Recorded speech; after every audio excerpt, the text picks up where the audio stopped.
Kantara movie को theatre में release होकर काफ़ी टाइम बीत चुका है और आप लोगों ने चाहे थिएटर में या फिर ओटीटी पे कहीं न कहीं ये मूवी आपने देख ली होगी। लेकिन अगर आपको ये लगता है कि मूवी को देखकर आप इसकी कहानी को पूरी तरीके से समझ गए हैं तो मैं आपसे बताना चाहता हूँ कि आपको सिर्फ वही दिखाया गया है जो इसके मेकर्स आपको दिखाना चाहते थे। इस फिल्म ने एक ऐसी चीज छुपा दी है जो कि पूरी कहानी का मतलब भी बदल सकती थी। आज मैं आपको एक मैथोलॉजी रेफरेंस, एक हिडन टाइमलाइन प्रूफ और 3 सीन्स को लेकर ये बताने वाला हूँ कि कांतारा मूवी एक्चुअली है किस बारे में। ज्यादातर लोग ये मानते हैं कि कांतारा एक सिंपल सी कहानी है जिसमें जंगल है, जमीन है, एक प्रोटेक्टर यानी कि जो हीरो है और एक विलन है। इसमें हीरो आता है, लड़ता है और सिस्टम को जीत भी जाता है। लेकिन कांतारा की सबसे बिगेस्ट ट्रिक ये है कि ये फिल्म हीरो की कहानी है ही नहीं, ये कहानी है एक नियम की जो सदियों पुरानी है और काफी टाइम से चली आ रही है। और जहां हम हीरो को देख रहे हैं वो एक्चुअली एक वार्निंग चल रही है। अब यहाँ ध्यान दीजिए, कांतारा चैप्टर 1 में सीन्स को किस ऑर्डर में दिखाया जाता है और इवेंट किस ऑर्डर में होता है,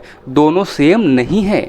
डायरेक्टर ने टाइमलाइन को जानबूझकर तोड़ा है। जो इवेंट आपको इस मूवी का बिगनिंग लगता है वो एक्चुअली कहानी के एंड का असर है और जो चीज आपको क्लाइमेक्स लग रही है वो सिर्फ एक साइकिल का रिपीट है। यही वजह है कि हर जनरेशन में एक नया प्रोटेक्टर यानी कि एक नया हीरो दिखता है और वो और भी गहरी होती जाएगी। इसका मतलब बैटल जीती नहीं जा रही है, ये कंटिन्यूसली चल रही है। और सबसे डेंजरस बात, ये कहानी फिल्म के स्क्रीन तक लिमिटेड नहीं है। सिनेमेटोग्राफी और एक्शन के बीच एक चीज क्वाइटली चल रही होती है, लोकल माइथोलॉजी, क्योंकि प्रकृति हमेशा सब कुछ याद रखती है। जो आप नेचर को दोगे वही आपको रिटर्न में मिलने वाला है। भूता कोला सिर्फ रिचुअल नहीं है, ये एक कॉन्ट्रैक्ट है इंसान और प्रकृति के बीच। जब भी एक इंसान अपने लिमिट को क्रॉस करता है, प्रकृति अपना रिप्रेजेंटेटिव वहाँ पे भेजती है। और यहाँ ट्विस्ट ये है कि रिप्रेजेंटेटिव कोई चूजन हीरो नहीं होता, वो सिर्फ एक मीडियम होता है। इसलिए फिल्म बार बार ये हिंट देती है कि पावर इंसान के पास नहीं है। बात करते हैं डायरेक्टर की सबसे खतरनाक मिस डायरेक्शन की। अब कैमरा लैंग्वेज को नोटिस कीजिए।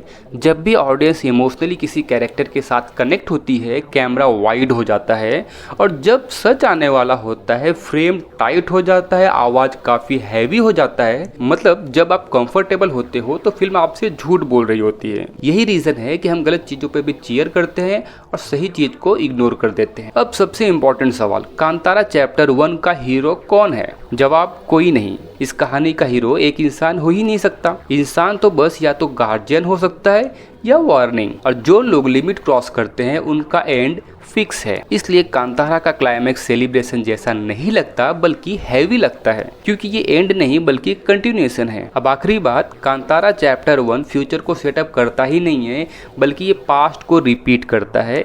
इसलिए जब भी सीक्वल आएगा कहानी आगे नहीं बढ़ेगी बल्कि आपको इसकी प्रीवियसली कहानी दिखाई जाएगी। अगर आपने इस वीडियो को यहाँ तक देख लिया तो कमेंट में कांतारा लिखना ना भूले। और अगर आप चाहते हो ऐसी और भी मूवीज के हिडन मीनिंग्स तो चैनल को सब्सक्राइब करना मत भूलना।